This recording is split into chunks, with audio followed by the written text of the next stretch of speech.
Assalamualaikum warahmatullahi wabarakatuh.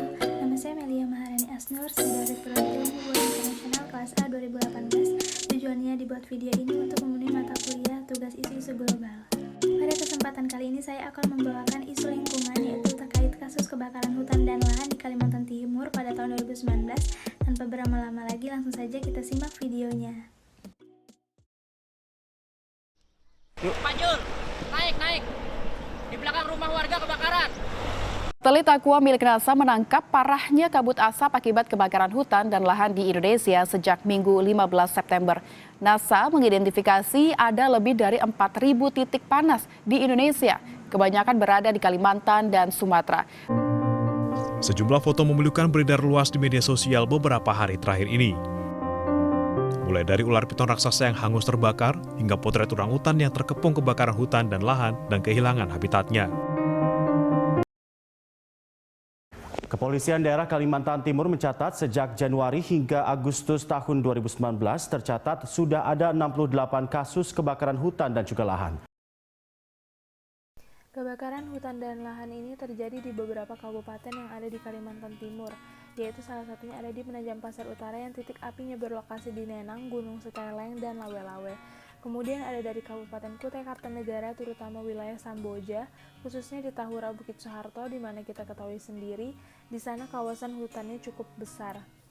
Sementara laporan berdasarkan data Sipongi, Karhutla Monitoring System, Kementerian Lingkungan Hidup dan Kehutanan, luas kebakaran hutan dan lahan di Kalimantan Timur pada tahun 2019 itu mencapai sekitar 6.715 hektar, sementara di Kalimantan Tengah itu sekitar 44.769 hektar, Kalimantan Barat sekitar 25.900 hektar, Kalimantan Selatan sekitar 19.490 hektar, dan Kalimantan Utara sekitar 1.444 hektar.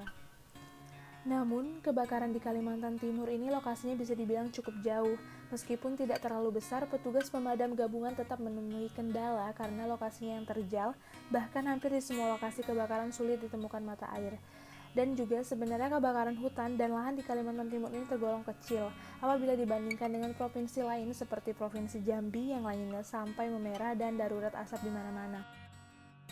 Meskipun kebakaran hutan dan lahan di Kaltim tidak terlalu besar, namun tetap saja dampak bagi flora dan fauna di sana pun turut menjadi perhatian seperti halnya di Samboja. Untung saat Karhutla itu melanda, Yayasan Borneo Orang Utan Survival atau BOSF sudah siap melakukan rehabilitasi kepada orang utan dengan cara memberikan perawatan secara intensif. Belum lagi asap yang mengganggu kualitas udara yang dihirup oleh manusia, meskipun tidak separah provinsi lainnya, serta penyerapan air hujan juga menjadi terganggu dan akhirnya juga menjadi penyebab mengapa daerah Kalimantan Timur sering terjadi banjir. Ketika berbicara mengenai faktor terjadinya kebakaran hutan dan lahan, pastinya ada dua, yaitu secara alamiah, dikarenakan cuaca seperti El Nino ataupun karena ulah manusia yang usil. Namun Polri melaporkan bahwa 99% kebakaran hutan dan lahan itu diakibatkan oleh manusia atau perusahaan-perusahaan yang jahil.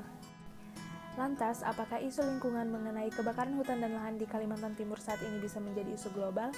Menurut saya tentu bisa, karena kita ketahui sendiri dulu Kalimantan merupakan salah satu paru-paru dunia yang memiliki luas hutan sekitar 40,8 juta hektar. Namun sayangnya dilihat pada tahun 2020 ini Kalimantan sudah mengalami kerusakan alam yang cukup mengkhawatirkan sehingga lahan hijau seperti hutan pun ikut berkurang.